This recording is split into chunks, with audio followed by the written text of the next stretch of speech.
안녕하세요. 우리 동네 란입니다. 오늘은 여러분들이 주말 시간을 활용해서 그동안 라이언과 꾸준하게 공부했던 알찬 회화 표현들 그리고 중요했던 문법적인 부분들을 복습해 볼 수 있는 영상을 준비했습니다. 오늘은 여러분들이 일상생활 속에서 만나자, 만나다, 모임을 갖다 등의 표현에서 유용하게 사용할 수 있는 지금 앞에 보이는 6가지의 표현들을 공부해 보겠습니다. 영상에서 등장하는 다양한 표현과 문장들을 라이언과 함께 입으로 말하면서 실전에서 꼭 오늘 배운 표현들을 확실하게 마스터하셨으면 좋겠습니다. 자, 영상 시작 전에 구독과 좋아요, 알람 설정도 부탁드리고 라이언에게 힘이 되는 좋은 댓글도 많이 부탁드릴게요. 자, 오늘 영상 한번 힘차게 시작해 보겠습니다. 자, 우선 여러분들과 첫 번째로 살펴볼 표현은 meet 대상. meet 대상은 누군가를 만나다의 가장 기본적인 표현으로 사용이 가능합니다. 하지만 대부분의 생활 영화에서 meet 뒤에 대상이 오는 경우에는 주로 2가지의 느낌으로 인식되는 경향이 있는데 첫 번째로 처음 누군가를 만나다의 느낌, 그리고 두 번째로 업무나 비즈니스 등에서 누군가를 만나다의 표현으로 주로 사용되기 때문이죠. 예를 들어서 오랜 시간 함께한 부부나 연인끼리도 자기 명동에서 나 처음 만났던 날 기억해? 라고 물을 때는 둘이 처음 만났던 그 시간에는 서로가 모르던 사이, 즉 처음 만났던 개념을 표현하기 때문에 동사 meet을 사용해서 표현하게 됩니다. Do you remember the day you first met me? 임명동. 바로 이렇게 표현되겠죠. 그리고 I'd like to meet you tomorrow. 이 표현의 경우는 내일 만나 뵙고 싶습니다. 단 단독 문장으로 주로 이렇게 표현되는 경우는 업무나 비즈니스 등을 위해서 만나는 대상과 이야기할 때 주로 사용이 되죠. 하지만 한 가지 기억할 점은 meet 다음에 대상이 오는 경우는 가장 기본적으로 누군가를 만나다의 표현이 가능하기 때문에 부가적인 장소나 시간, 이유 등의 정보가 온다면 이미 알고 있는 대상을 만날 때도 meet 다음에 바로 대상을 붙여서 표현할 수 있습니다. 대신 이 경우에는 뒤에서 배울 여러 대체 표현들을 사용하는 것이 조금 더 생활 영어에서 자주 사용이 되죠. 지금 이야기 드린 자세한 부분은 뒤에 추가적인 표현을 배운 뒤에 함께 복합적으로 살펴보겠습니다. 우선 여러분들과 함께 meet 다음에 바로 대상을 활용해서 문장을 함께 만들어 본다면 너희들 서로 어떻게 만났니? 자, 이 표현은 How did you guys meet each other? 바로 이렇게 표현될 수 있는데 이 문장은 둘이 처음 만났던 그 순간을 묻기 때문에 둘이 아무리 오래된 연인 사이라고 해도 처음 만났던 그 순간, 바로 meet 다음에 대상을 붙여서 묻는 대표적인 표현이죠. 그 다음 두 번째 문장으로 퇴근하고 라이언 만나서 영화 봤어. 자, 이 표현은 I met Ryan and saw a movie after work. 라이언이 편한 친구라면 위의 문장은 뒤에서 배우게 될 I met with Ryan, I saw Ryan 등이 더 실전에 자주 사용되는 표현인데 만약에 상대방과의 관계나 정보 등이 대략적으로 파악이 된다면 문법적으로 I met Ryan도 충분히 사용될 수 있습니다. 하지만 단 위의 표현처럼 I met Ryan, 순간적으로 이 표현을 접하게 된다면 처음 보는 대상이나 업무차 만났다의 느낌으로 더 많이 인식이 되죠. 자, 두 번째로 여러분들과 살펴볼 표현은 meet with 대상. 이 표현의 경우는 주로 공식적인 만남, 비즈니스 등에서 주로 사용되는 격식체의 표현인데 즉 상대방을 가볍고 편하게 만나는 느낌보다는 어떠한 이유나 의도를 가지고 만나는 느낌이죠. 그리고 meet with 대상을 표현하게 되면 뒤에 등장하는 대상을 조금 더 올려서 표현하는 격식체의 느낌이 강하게 됩니다. 그래서 주로 이 표현의 경우는 비즈니스 영어에서 많이 사용되는 표현이죠. 자, 그럼 meet with 대상을 활용해서 문장을 함께 만들어 보겠습니다. 라이언이 2개의 문장을 보여드리고 여러분들이 회화로 연결할 수 있는 시간을 드리겠습니다. 첫 번째 문장은 저는 어제 저희 새로운 상품권으로 중요한 고객분을 만났습니다. 그 다음 두 번째 문장은 개인적으로 한번 만나 뵙고 싶습니다. 지금 문장은 조금 격식체의 느낌으로 회화로 한번 연결해 보십시오.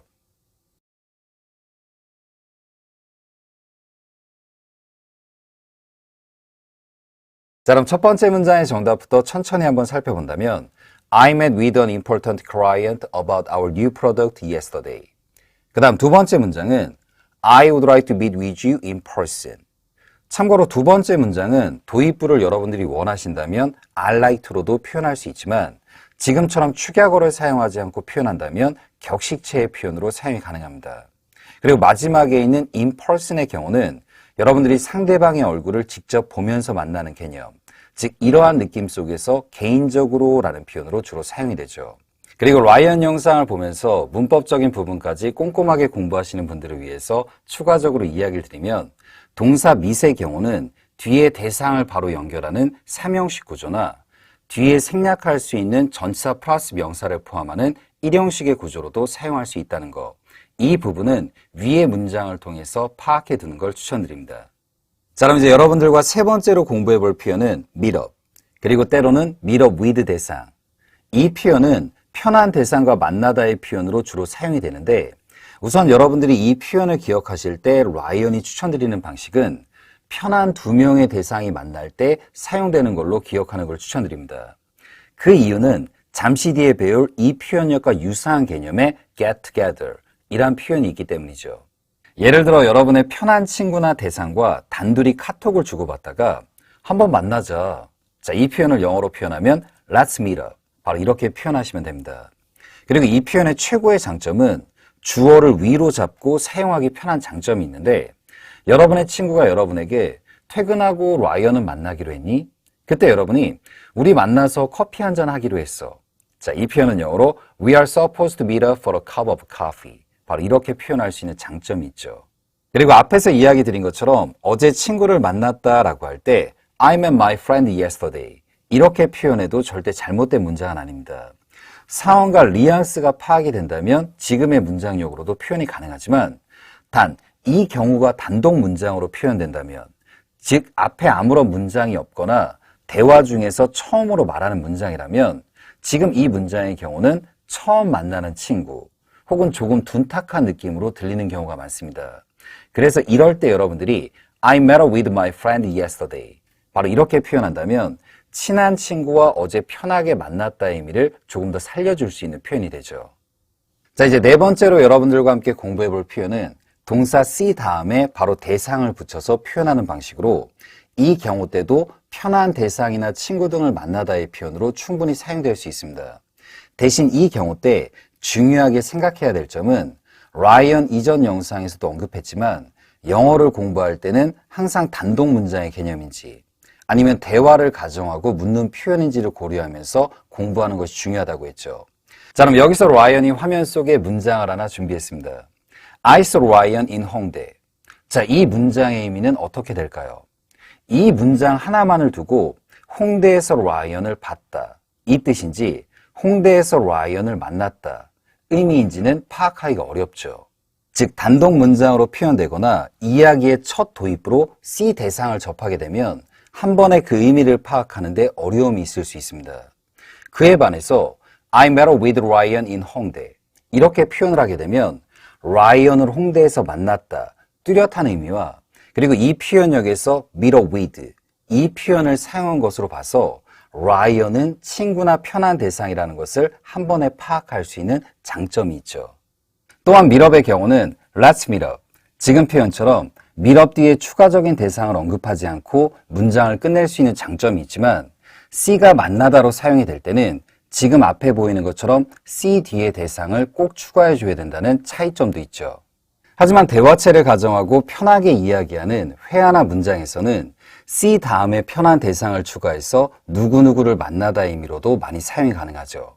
한번 예를 들어서 오늘 저녁에 친구를 만나러 가는 여러분의 동생에게 친구 만나면 뭐 할 거니?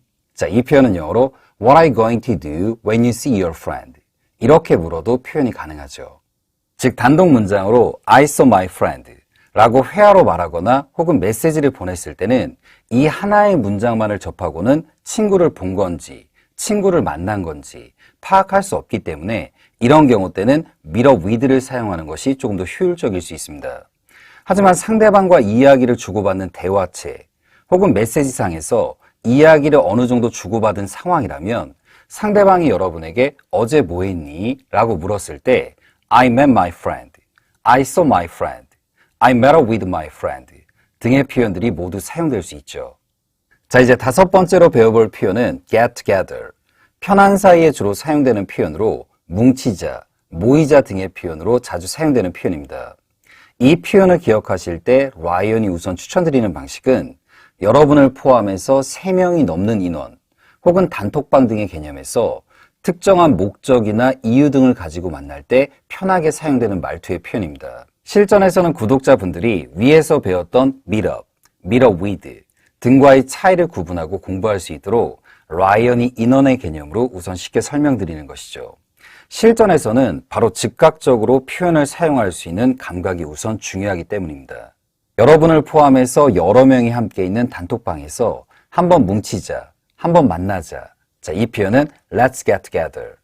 그리고 여러분을 포함해서 총 2명이 있는 단톡방에서 한번 만나자. 자, 이렇게 표현할 때는 let's meet up 등으로 기억하시면 실전에서 빠르게 구분하는 감각이 조금 더 쉽게 느껴질 겁니다. 그리고 추가적으로 get together 뒤에 특정한 대상을 언급하고 싶다면 get together with. 지금 앞에 보이는 것처럼 전치사 with를 통해서 구체적인 대상을 언급하는 것도 가능합니다. I got together with some friends. I got together with my family. 바로 이렇게 표현될 수 있죠. 마지막으로 최종적으로 이야기를 드리면 get together는 meet up with와 상당히 유사한 개념인데 처음 공부하실 때는 두 표현의 차이력은 라이언이 이야기 드린 방식으로 쉽게 표현을 먼저 익혀나가는 것을 추천드립니다. 자, 마지막 6번째로 배워볼 표현은 have a get together, have a get together with. 이 표현은 모임을 갖다, 누구누구와 모임을 갖다, 단합대회를 하다 등으로 기억해 두시는데 한 가지 기억하실 점은 get together, 중간에 하이픈을 붙여서 명사로 사용된 표현입니다. 하이픈은 주로 회화로 표현할 때는 발음을 하지 않기 때문에 주의를 하셔야 되는데 앞에서 배웠던 get together, 이 표현력에서 get은 동사로 사용된 표현이니 이 차이점을 꼭 주의해 두시고요. 이 표현은 너무 어렵게 이해하지 마시고 예를 들어서 만약에 라이언이나 교수님이 여러분에게 저기 어제 수업은 왜 참석하지 못했나요? 이렇게 조심스럽게 물었을 때 만약에 여러분이 답변으로 어제 친구 만났어요. 어제 친구들하고 놀았는데요. 이렇게 말하면 조금 신뢰가 되고 여러분 스스로도 조금 이상하다고 느껴지죠. 그럴 때 여러분들도 답변으로 제가 어제 친구들하고 모임이 있어서 제가 어제 가족들과 모임을 가졌어요. 바로 이렇게 말하는 느낌이 지금의 표현이라고 생각하시면 됩니다. 자, 그럼 앞에서 배웠던 표현들과 미묘한 차이점을 느끼면서 여러분께 조금 더 쉽게 설명드리면 Let's meet up. 여러분을 포함해서 다른 친구나 편한 대상에게 만나자. 한번 얼굴 좀 보자. Let's get together. 여러분을 포함해서 여러 명의 친구들에게 편한 느낌 속에서 뭉치자. 한번 보자. 이런 식의 표현으로 기억하시고 Let's have a get together. 모임 한번 갖자. 때로는 회사 단톡방이라면 단합대회 한번 하죠. 이 정도의 표현력으로 기억하는 걸 추천드립니다. 자, 그럼 오늘 여러분과 배웠던 여러 표현들을 실전 문장에 적용해서 빠르게 복습해보는 시간을 가져볼 텐데 오늘 라이언과 배웠던 표현들 중에 어떤 표현을 사용할지는 여러분들이 실전에서 상대방과의 관계, 뉘앙스 등을 고려하면서 스스로 빠르게 결정하는 감각이 굉장히 중요합니다. 즉, 어떤 표현을 사용할지는 딱히 정해진 정답은 없다는 것이죠. 대신 우리 동네 영어 라이언이 설명드렸던 여러 실전 감각을 기억하시면서 회화와 영작으로 많이 연습해 보는 것을 추천드립니다. 자, 그럼 첫 번째 문장부터 한번 시작해 보겠습니다. I met my friend in Hongdae. 자, 서로 대화 중이거나 분위기나 뉘앙스가 파악이 된다면 충분히 가능한 문장입니다. 단 조금은 둔탁하게 들리거나 처음 만나는 친구로 오해될 수 있는 문장이죠. 특히 상대방의 표정이나 말투를 볼 수 없는 메시지나 글에서는 조금 더 그러한 경향이 강한 문장입니다. 그 다음 두 번째 문장으로 I met with my friend in Hongdae. 홍대에서 편하게 친구를 만난 경우 단둘이 편하게 만난 느낌까지 자연스럽게 들리는 문장이죠. 그리고 단독 문장으로도 편한 친구를 만났다를 표현해 줄 수 있는 장점이 있습니다. 그 다음 세 번째 문장으로 I saw my friend in Hongdae. 대화 중이거나 문맥, 뉘앙스상 편한 친구를 만났다의 표현이 느껴진다면 1번이나 2번 문장을 대신해서도 충분히 사용될 수 있습니다.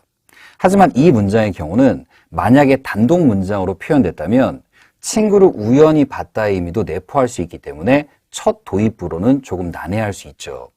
그리고 동사 C의 경우는 누구누구를 만났다로 표현할 때는 꼭 뒤에 대상을 함께 언급해 줘야 되는 단점도 있습니다.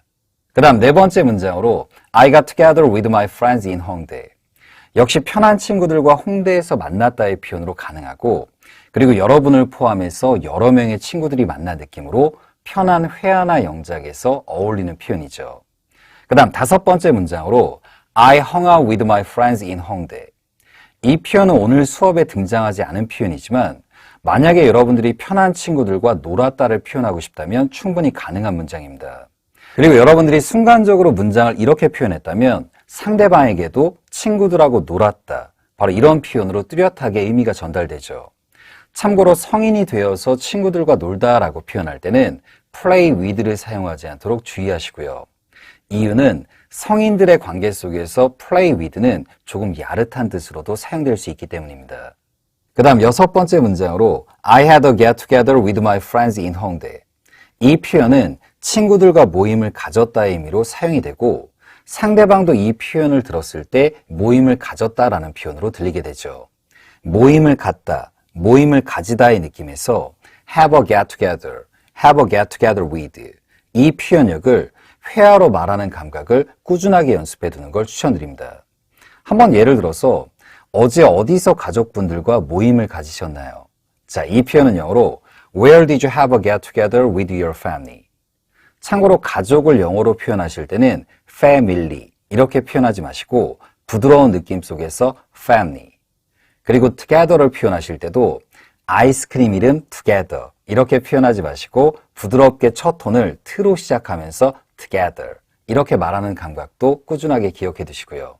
자, 그럼 이번엔 최종적으로 빠르게 5개의 문장으로 오늘 배웠던 부분을 정리해 보겠습니다. 첫 번째 문장은 Let's meet this weekend. 이번 주말에 만나죠. 이번 주말에 만나자. 하지만 이 표현은 조금 중톤의 느낌으로 사용되는 느낌이죠. 그 다음 2번째 문장으로 Let's meet up this weekend. 이번 주말에 만나자. 편한 대상, 여러분을 포함해서 다른 친구나 대상에게 이야기할 때 어울리는 문장이죠. 그 다음 3번째 문장으로 Let's get together this weekend. 이번 주말에 뭉치자. 이번 주말에 모이자. 역시 편한 대상으로 여러분을 포함한 여러 명에게 이야기하는 느낌으로 기억하는 걸 추천드리고요. 그 다음 4번째 문장으로 Let's hang out this weekend. 이 표현은 상대방에게 편한 느낌으로 놀자라고 사용할 때 충분히 사용될 수 있죠. 그 다음 5번째 문장으로 Let's have a get together. 모임을 갖자. 단합대회 한번 하자. 친목 모임을 갖자라는 표현으로 사용될 수 있습니다. 그리고 마지막으로 한 가지 추가적으로 이야기 드린다면 Let's 이 표현이 들어간 문장에서 C를 만나다라고 사용할 때는 조금 난해할 수 있습니다. Let's의 경우는 Let us의 줄임말로 us에는 나와 이미 상대방이 포함된 개념이기 때문이죠. 자, 오늘 여러분들과 함께 살펴볼 부분은 실수에 관해서 이야기할 때 사용할 수 있는 3가지의 표현과 이 표현들과 함께 알아두면 유용한 추가적인 표현들에 대해서 살펴보겠습니다. 우선 첫 번째로 살펴볼 표현은 mistake. 이 표현을 사용하실 때 몇 가지 핵심적인 뉘앙스를 잡아드리면 첫 번째로 가장 기본적인 실수. 이때는 편한 사이나 격식체 모두 사용될 수 있습니다. 즉 라이언 수업 기준으로 중톤에 해당하는 단어죠. 대신 편한 사이에서 실수를 말할 때 mistake 자체가 중톤의 느낌에서 사용되기 때문에 다른 대체할 수 있는 표현으로 이 부분은 마지막에 살펴볼 예정이고요. 그 다음 2번째 포인트로 부주의나 지식 부족 등으로 누구나 할 수 있는 실수. 그 다음 3번째 포인트가 굉장히 중요할 수 있는데 즉 책임을 논하는 큰 실수를 뜻하는 것이 아닌 일반적인 실수가 바로 mistake죠. 자, 그럼 문장으로 한번 살펴본다면 제가 실수했네요. I made a mistake. 제 실수였어요. 때로는 내 실수였어. 이 표현은 It was my mistake. 제가 실수로 그걸 했어요. 자, 이 표현은 I did it by mistake.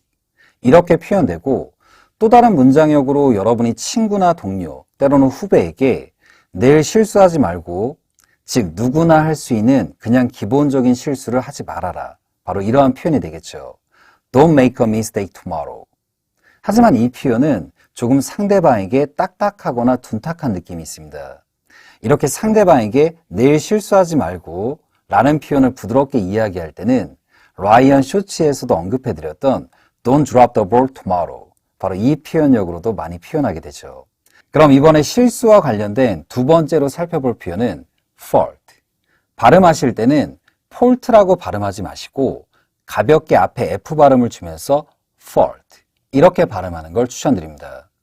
자, 그럼 forte의 두 가지 핵심 뉘앙스를 빠르게 살펴본다면 우선 첫 번째로 이 단어는 정확히 말하면 실수를 뜻하기보다는 잘못이나 누구의 탓을 말하는 느낌이 강한 표현입니다. 그리고 두 번째로 이 표현력은 책임과 연관성이 굉장히 크다는 것이 중요한 포인트죠. 쉽게 무언가 크게 잘못된 다음에 책임을 논하면서 이건 내 탓이야. 아니야, 이건 네 탓이야. 라이언 탓이야. 이런 느낌으로 사용되는 경우죠. 자동차 운전 중에 접촉사고가 나서 너무 죄송해요. 제 부주의예요. 즉 이 말은 제 실수예요. 제 잘못이에요. 즉 누구나 하는 일반적이고 가벼운 실수를 말하는 것이 아니라 책임이 들어간 잘못과 실수를 뜻하게 되죠. 그래서 이런 경우 때는 I'm so sorry, it was my fault. 바로 이렇게 표현되겠죠. 또 다른 문장으로 제 잘못이었어요. 내 잘못이었어.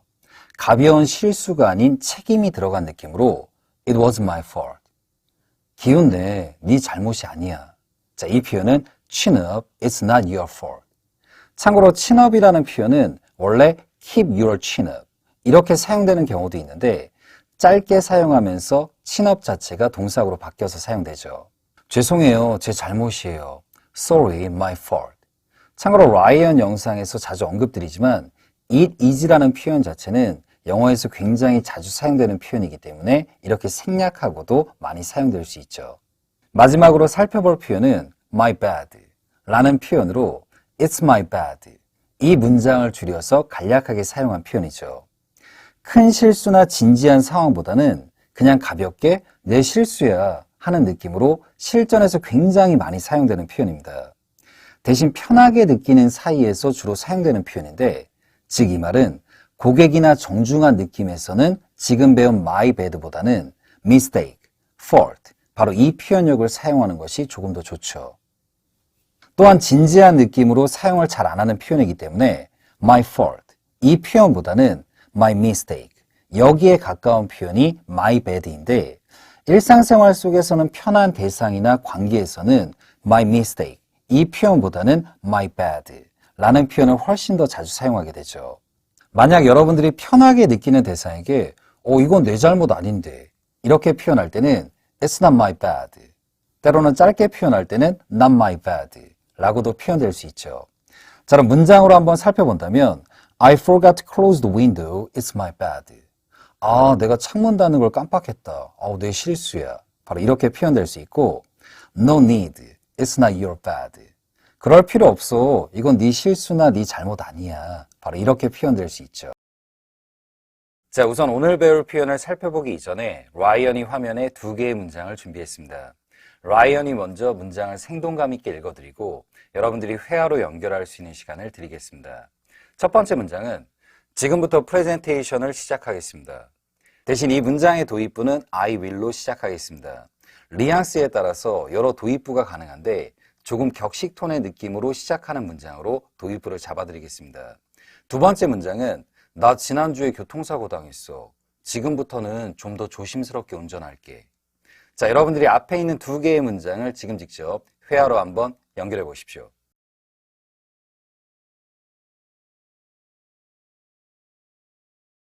자, 우선 문장의 도입부 부분을 가볍게 잡아보면 프레젠테이션을 하다라는 표현은 give a presentation, make a presentation 등으로 표현이 되고 문장에 적용시켜서 한번 표현해 본다면 I will give a presentation, I will make a presentation.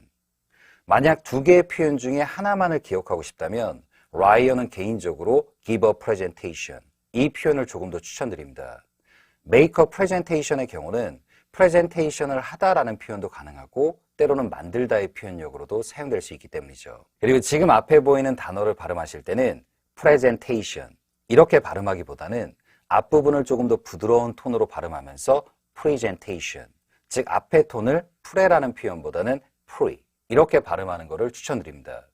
그리고 뒤에 표현력으로 아마도 지금부터라는 의미로 from now on 이렇게 답하신 분들도 꽤 많이 있을 것 같은데 지금 문장력에서 from now on을 사용하시면 굉장히 어색한 문장이 됩니다. 그 이유가 오늘 여러분들과 살펴볼 표현인 from now on 이 표현의 경우는 지금부터 영원히 라는 의미로 주로 사용이 되고 의지나 맹세, 서약 등의 문장에서 지금부터라는 의미로 주로 사용되기 때문이죠.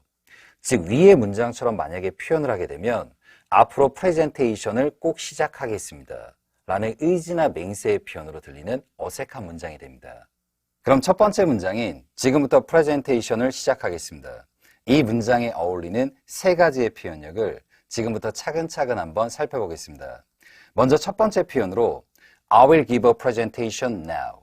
때로는 I will make a presentation now.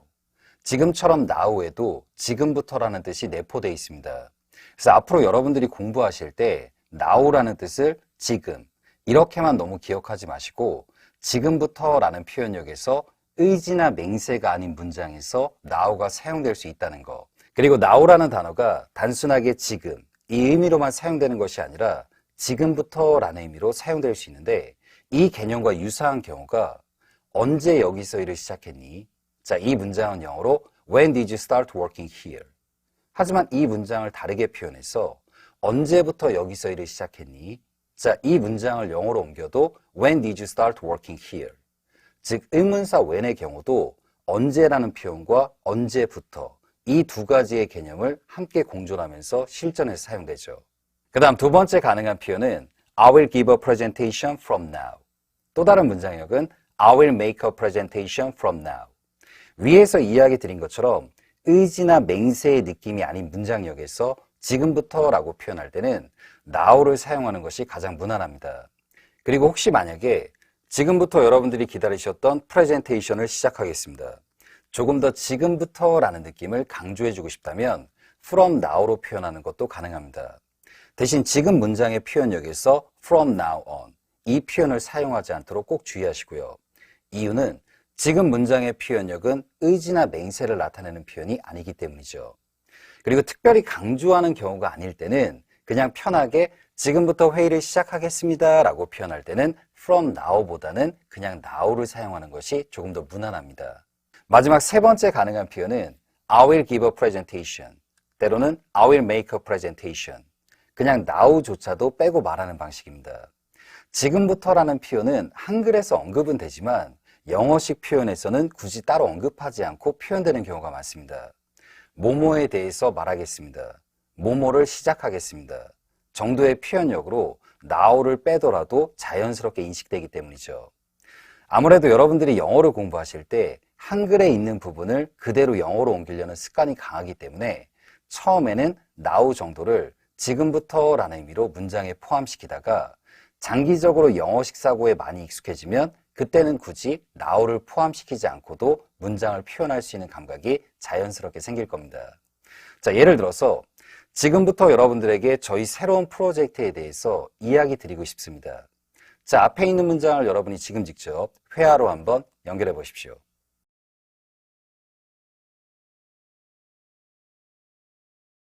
자, 이 문장의 정답 표현력은 문장의 첫 도입부는 I like to, 조금 밝은 톤으로 시작하겠습니다.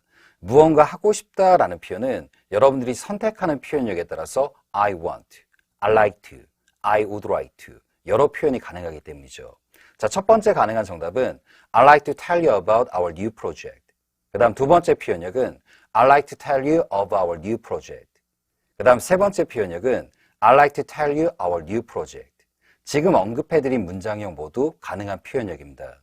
여기서 사용된 tell과 전치사의 관계는 추후 영상에서 살펴볼 예정이고 우선 지금 문장처럼 따로 now나 from now 등을 빼고도 가볍게 지금부터라는 느낌이 포함된 문장으로 실전에서 충분히 사용될 수 있다는 거, 이 점의 포인트를 꼭 기억해 두시고요.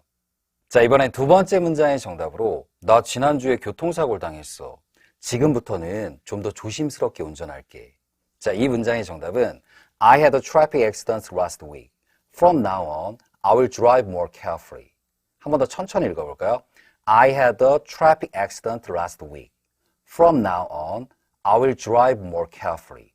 자, 지금 문장의 경우는 from now on 이 표현을 사용하기에 아주 이상적인 문장이죠. 즉, 지금부터 앞으로 미래의 영원히 계속 조심스럽게 운전하겠다라는 의지나 맹세에 어울리는 문장이기 때문이죠. 지금 문장의 마지막 부분은 I'll drive more carefully 이렇게 축약으로 표현하는 것보다 I will drive more carefully 이렇게 축약어를 사용하지 않고 풀 문장으로 표현하는 것이 조금 더 좋습니다. 의지를 나타내는 대표 조동사 will의 경우는 축약어로 표현하게 되면 의지의 부분이 많이 표현되지 않기 때문이죠. 그리고 조동사 will에 관련된 부분이 조금 궁금하신 분들은 아래에 있는 썸네일 영상을 꼭 참고해 보는 걸 추천드립니다. 자, 오늘 여러분들과 공부해 볼 부분은 여러분들이 일상생활 속에서 자주 사용하게 되는 웃다로 사용되는 동사 smile과 laugh의 차이에 대해서 살펴보겠습니다. 우선 이 부분이 많이 혼동되고 헷갈리는 결정적인 이유는 우리나라 사람들은 웃다라는 표현을 상황에 따라서 구분해서 말하기보다는 그냥 웃다 라는 표현으로만 사용하기 때문에 영어로 이 감각을 옮길 때 이 동사들을 많이 혼동하게 되죠. 결론부터 먼저 이야기 드린다면 smile과 laugh 둘 다 좋은 뜻으로 사용이 가능합니다. 단 smile의 경우는 대부분 좋은 뜻의 웃음으로 사용이 되지만 laugh의 경우는 좋은 의미와 나쁜 의미 두 가지로 사용이 될 수 있고 뒤에 어떤 전치사와 함께 사용되는지에 따라서 차이가 발생되죠. 그럼 이 부분을 라이언과 함께 디테일하게 살펴보겠습니다. 먼저 스마일의 경우는 미소 짓는 웃음으로 생각하시면 됩니다. 여러분들이 재미있는 코미디 프로나 유튜브를 보다가 크게 웃는 것이 아닌 가볍게 소리를 내지 않고 웃는 정도를 생각하시면 됩니다. 즉 소리를 내지 않고 밝게 웃거나 미소 짓는 경우, 때로는 사랑스럽게 웃으면서 말하거나 미소를 보이는 경우죠. 지금 앞에 보이는 사진처럼 입을 벌리거나 미소 짓는 경우, 때로는 입술을 닫고 부드럽게 미소 짓는 경우도 모두 포함할 수 있죠. 즉 스마일의 경우는 입을 벌리거나 닫고 웃는 경우에 따로 구분을 두지 않습니다. 그리고 입에 대해서 이야기 드리는 이유가 웃음도 세부적으로 살펴볼 때는 스마일과 laugh 이외에 추가적인 표현들이 있는데 그때 입모양에 따라서도 미세한 차이가 존재하기 때문이죠. She smiled at me. 그녀가 저를 보고 웃었습니다. 때로는 미소 지었습니다. 참고로 우리나라 표현에서 웃다라는 표현으로 사용돼도 이렇게 영어식 표현에서 스마일을 사용하게 되면 항상 긍정적이고 밝은 뜻으로 사용이 되죠. 다음번 문장으로 Smile at everyone you meet. 만나는 모든 사람들에게 미소 지으세요. 그 다음 또 다른 문장으로 Are you smiling at me? 지금 나보고 웃고 있는 거야? 지금 나보고 미소 짓고 있는 거야? 참고로 이 표현은 되게 긍정적인 느낌으로 물어본 표현입니다. 잠시 뒤에 배울 laugh를 사용한 문장과의 차이점도 주의하시고요. 그리고 여기서 여러분들이 꼭 한 가지 주의하실 점은 smile 뒤에 대상을 붙일 때 여러분들이 단순하게 누구에게 라는 뜻으로 생각을 해서 전치사 to를 붙이지 않도록 꼭 주의하셔야 됩니다. 즉 지금의 문장을 Are you smiling to me? 이렇게는 표현하지 않는다는 것은 꼭 주의해 두시고요. 다음 표현으로 Don't smile at me. 이 표현의 경우는 사랑하는 연인들끼리 자기야 나보고 웃지 마 정도로 사용되는 느낌이죠. 혹시나 영상을 보시는 분들 중에 최근 이별하신 분들에게는 진심으로 죄송한 문장입니다. 그리고 추가적으로 스마일은 명사로도 사용돼서 소리 없는 웃음, 미소라는 뜻으로도 사용될 수 있습니다. 한번 예문으로 살펴본다면 He said with a smile. 그가 미소를 지으면서 말했습니다. His smile was warm and friendly. 그의 미소는 따뜻하고 다정했습니다. I always work with a smile in the office. 저는 사무실에서 항상 웃으면서 일을 합니다. 이렇게 스마일은 명사로도 자주 사용될 수 있다는 점은 꼭 체크해 두시고요. 다음으로 살펴볼 동사 laugh의 경우는 확실히 스마일보다는 고려해야 될 부분이 몇 가지가 있습니다. laugh는 우선 기본적으로 좋은 의미로도 사용될 수 있고 나쁜 뜻으로도 사용될 수 있는 웃다라는 표현입니다. laugh의 가장 기본적인 뜻은 소리내서 웃는 웃음, 숨이 넘어갈 정도로 웃는 경우, 배꼽 빠지게 웃는 느낌, 쉽게 말해서 크게 빵 터지는 웃음이라고 생각하시면 됩니다. 단 laugh의 경우는 뒤에 연결되는 전치사에 따라서 좋은 의미와 나쁜 의미, 이 두 가지로 구분될 수 있는데 만약 뒤에 연결되는 전치사가 없을 때는 여러분들이 문맥에 따라서 이 두 가지의 동사를 구분한다고 생각하시면 됩니다. 우선 뒤에 연결되지 않는 경우를 간략하게 살펴본다면 첫 번째 문장은 She always makes me smile. 그 다음 두 번째 문장은 She always makes me laugh. 우선 지금 문장은 smile과 laugh 뒤에 따로 전치사가 추가적으로 오지 않았죠. 위에 두 문장을 모두 번역하면 그녀는 저를 항상 웃게 합니다. 대신 1번의 smile을 사용한 경우 때는 미소 짓는 느낌의 웃음에 가까운 표현이고 그리고 여기서 한 가지 여러분께 이야기를 드리면 스마일이라는 표현 자체를 너무 미소 짓다 이렇게만 기억하지 않도록 주의하십시오. 영상 초반부에도 이야기 드렸던 것처럼 우리나라 사람들의 대부분은 웃다, 바로 이 표현력으로 대부분 통일해서 많이 표현하기 때문이죠. 그 다음 두 번째 아래에 있는 문장의 경우는 만약에 여러분들이 스마일을 사용하지 않고 laugh를 사용했다면 깔깔거리면서 스트레스가 풀릴 정도로 늘 재미있게 웃게 해준다. 바로 이 표현력으로 해석이 되겠죠. 자, 지금부터 살펴보게 될 부분이 굉장히 중요한데 laugh의 경우는 만약 뒤에 전치사가 함께 연결돼서 사용될 때는 뒤에 함께 따라오는 전치사에 따라서 때로는 좋은 의미, 그 다음 때로는 나쁜 의미, 이 두 가지로 구분되어서 사용될 수 있습니다. 첫 번째 표현은 laugh at 대상. 이 경우 때는 쉽게 비웃거나 썩소, 상대방을 무시하는 느낌으로 사용됩니다. 즉 동사 laugh보다 뒤에 있는 전치사 at이 함께 붙는 것이 훨씬 더 중요한 포인트가 되겠죠. Don't laugh at me. 나 비웃지 마. Are you laughing at me? 너 나 지금 비웃는 거니? 바로 이런 식의 표현력으로요. 대신 위에서 배웠던 표현의 Are you smiling at me? 이 표현과 지금 배운 laugh가 들어간 표현의 차이력도 한번 점검하시고요. 그리고 여기서 여러분들이 한 가지 꼭 주의하실 점은 laugh 뒤에 전치사가 오면 무조건 안 좋은 의미다. 이렇게만 기억하시는 것도 주의해야 되는데 바로 그 이유가 laugh 뒤에 with가 연결돼서 laugh with 대상 이렇게 사용될 때는 상대방 때문에 크게 웃는다는 좋은 의미로 사용됩니다. 상대방이 무언가 재미있는 이야기를 해줬을 때 여러분들이 큰 소리로 배꼽 빠지게 웃는 경우 때 사용될 수 있죠. 이 표현을 다르게 표현하면 You just make me happy. 때로는 You make me laugh 등으로도 표현될 수 있는데 쉽게 여러분들도 생활 속에서 언어를 표현하실 때 미리 생각하고 표현하는 것이 아니라 순간적인 감정 속에서 언어를 표현하게 되죠. 나 너 때문에 웃었어. 지금 이 문장의 경우는 주어를 나로 표현하게 되고요.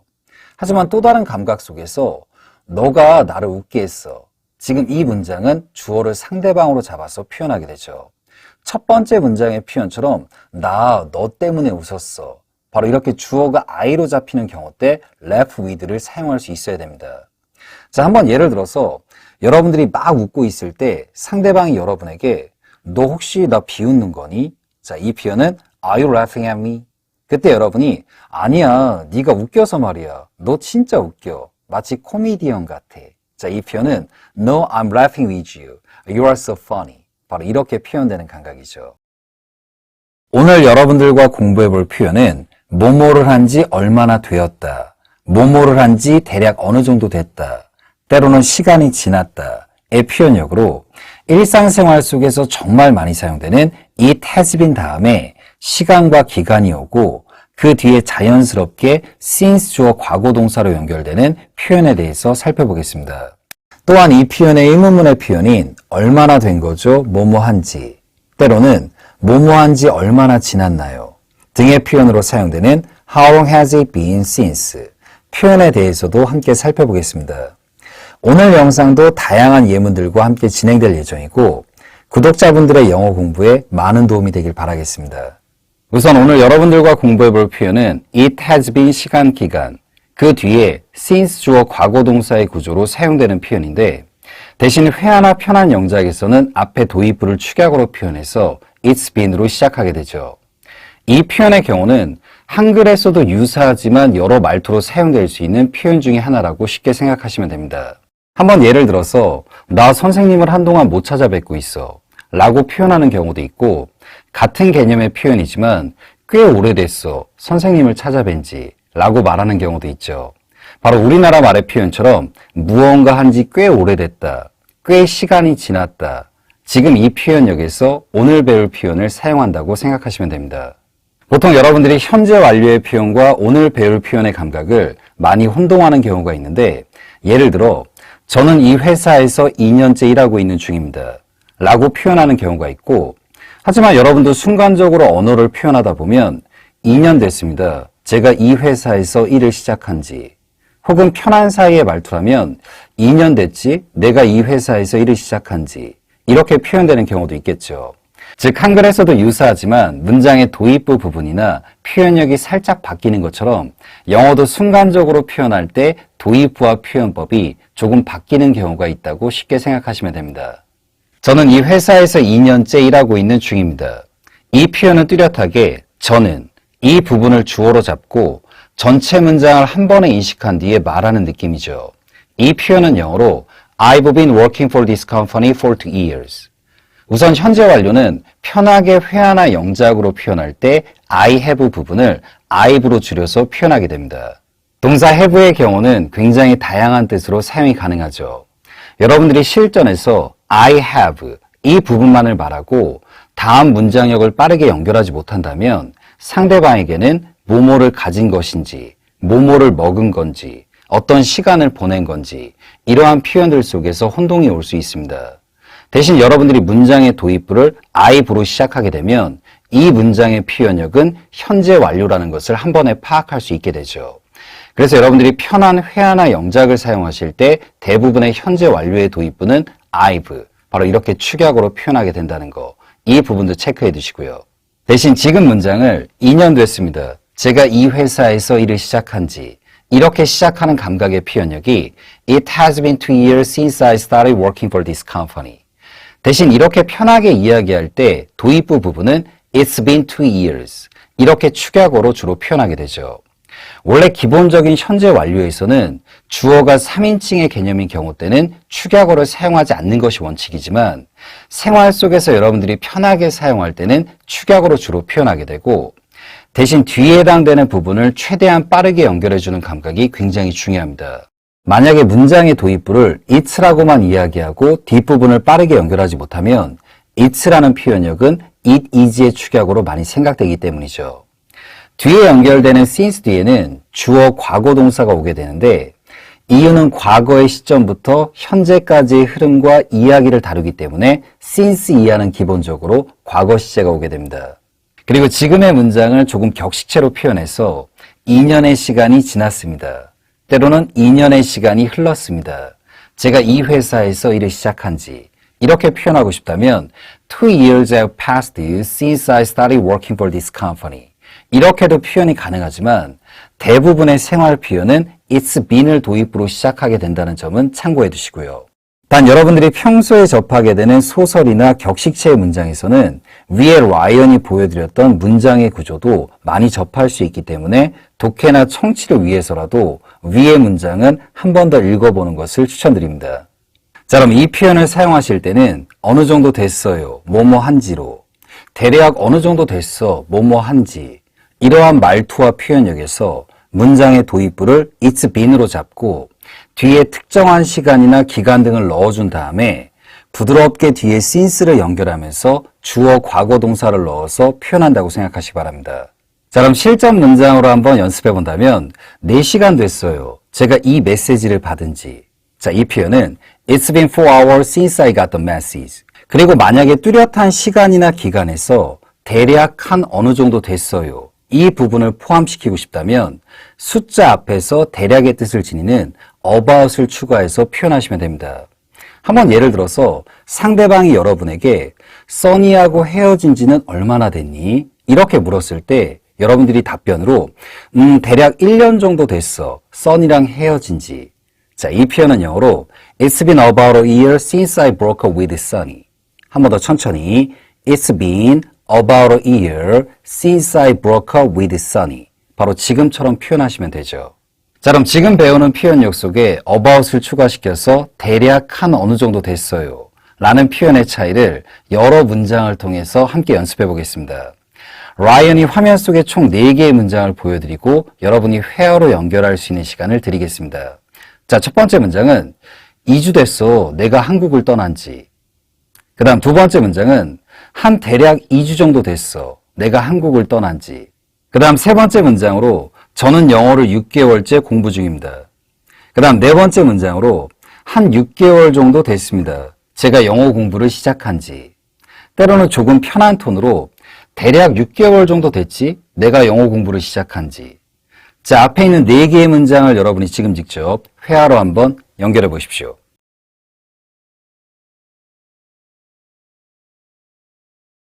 자, 첫 번째 문장부터 정답을 한번 살펴본다면 2주 됐어, 내가 한국을 떠난 지. 자, 뚜렷하게 2주를 언급하고 있죠. 자, 이 표현은 It's been 2 weeks since I left Korea. 그리고 참고로 여러분들이 한국을 발음하실 때는 코리아 이렇게 코로 시작하기보다는 첫 도입부의 톤을 커로 잡으면서 Korea 이렇게 부드럽게 발음하는 걸 추천드립니다. 그 다음 두 번째 문장으로 한 대략 2주 정도 됐어. 내가 한국을 떠난 지. 즉 첫 번째 문장에 비해서 대략 2주 정도. 자, 이 표현은 영어로 It's been about 2 weeks since I left Korea. 바로 이렇게 표현되겠죠. 그 다음 세 번째 문장과 네 번째 문장의 차이력을 실전에서 바로바로 구분하는 감각이 굉장히 중요한데 이 부분은 한글의 감각으로도 충분히 여러분이 느낄 수 있습니다. 세 번째 문장의 경우는 저는 영어를 6개월째 공부하고 있습니다. 문장의 도입부의 주어 부분을 저는 뚜렷하게 잡고 시작을 했죠. 자, 이 문장은 I've been studying English for 6 months. 바로 이렇게 표현되죠. 대신 네 번째 문장을 여러분이 접하게 되시면 확실히 세 번째 문장과는 다른 느낌의 도입부로 시작되는 감각을 느낄 수 있을 겁니다. 한 6개월 정도 됐습니다. 제가 영어 공부를 시작한 지. 자, 이 표현은 영어로 It's been about 6 months since I started studying English. 바로 이렇게 표현되겠죠. 참고로 start의 과거형을 발음하실 때는 started 이렇게 발음하지 마시고 부드러운 감각으로 started 그 다음 뒷부분을 연결해서 발음하는 걸 추천드립니다. start의 경우는 뒤에 동명사나 투부정사 모두 사용이 가능한데 과거부터 시작된 느낌은 동명사를 조금 더 선호하는 경향이 있습니다. 대신 실전에서 여러분들이 원하신다면 started to 동사 이렇게 표현하셔도 큰 문제는 없다는 거 참고해 두시고요. 그리고 여기서 추가적으로 꼭 기억해 둘 감각이 있는데 우선 라이언이 화면에 총 2개의 문장을 보여드리면 꽤 됐어요. 서울 집값이 떨어진 지. 그 다음 또 다른 문장은 꽤 됐어. 나 해외 나가본 지. 자, 앞에 있는 2개의 문장을 여러분이 지금 직접 회화로 한번 연결해 보십시오.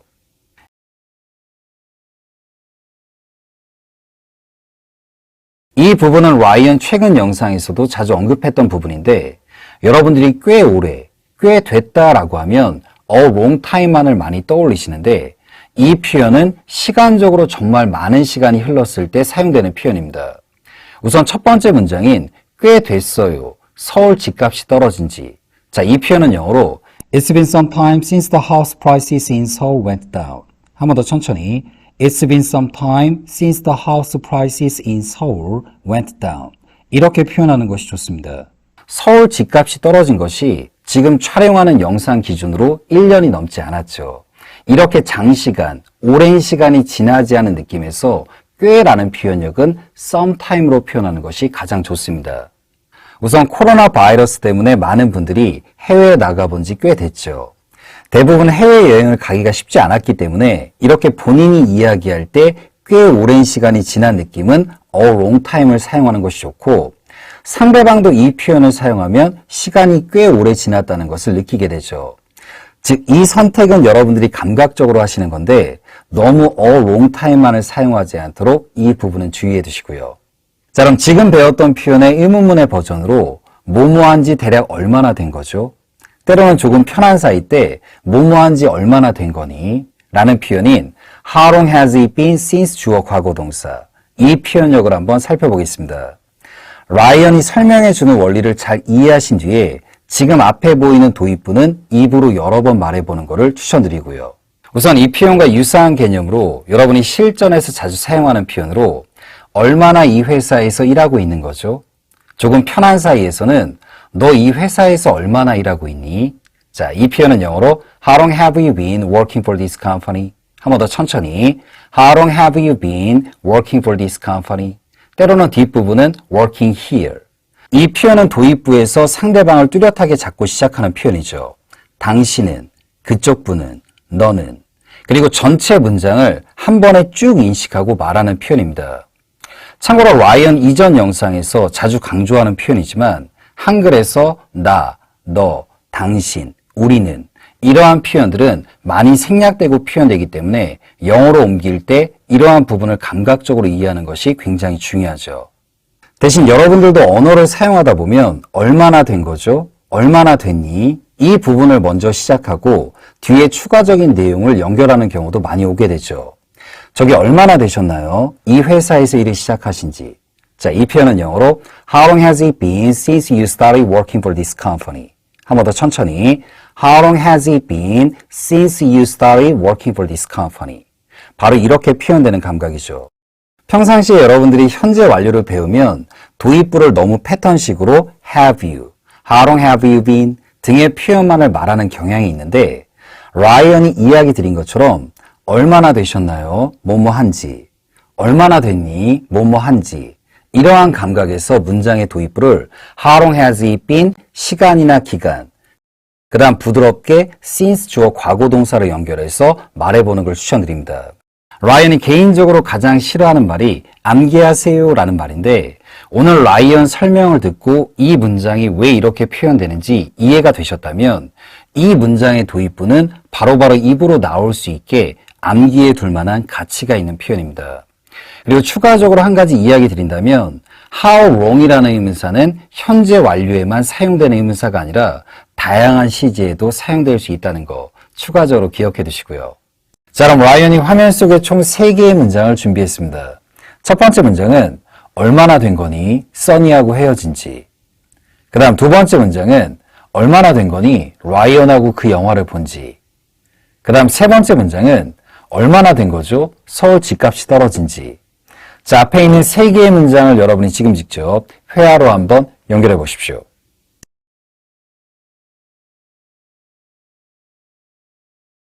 자, 그럼 첫 번째 문장의 정답부터 살펴본다면 얼마나 된 거니? 써니하고 헤어진 지. 자, 이 문장은 How long has it been since you broke up with Sunny? 참고로 WH나 how로 시작하는 의문문은 편한 사이 때는 끝을 우리말처럼 부드럽게 내려도 된다는 점, 이 점 참고해 두시고요. 그 다음 두 번째 문장으로 얼마나 된 거니? 라이언이랑 그 영화 본지. 자, 이 문장은 How long has it been since you saw the movie with Ryan? 바로 이렇게 표현되죠.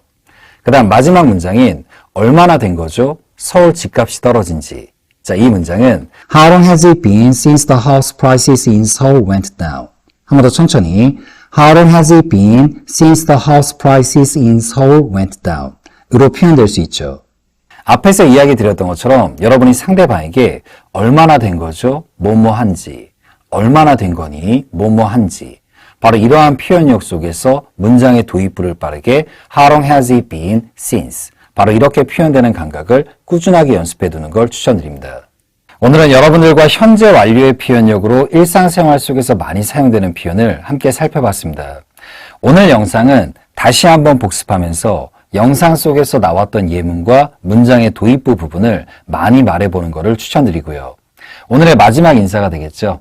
영어가 여러분의 즐거운 취미가 되는 그날까지 라이언도 항상 최선을 다하겠습니다.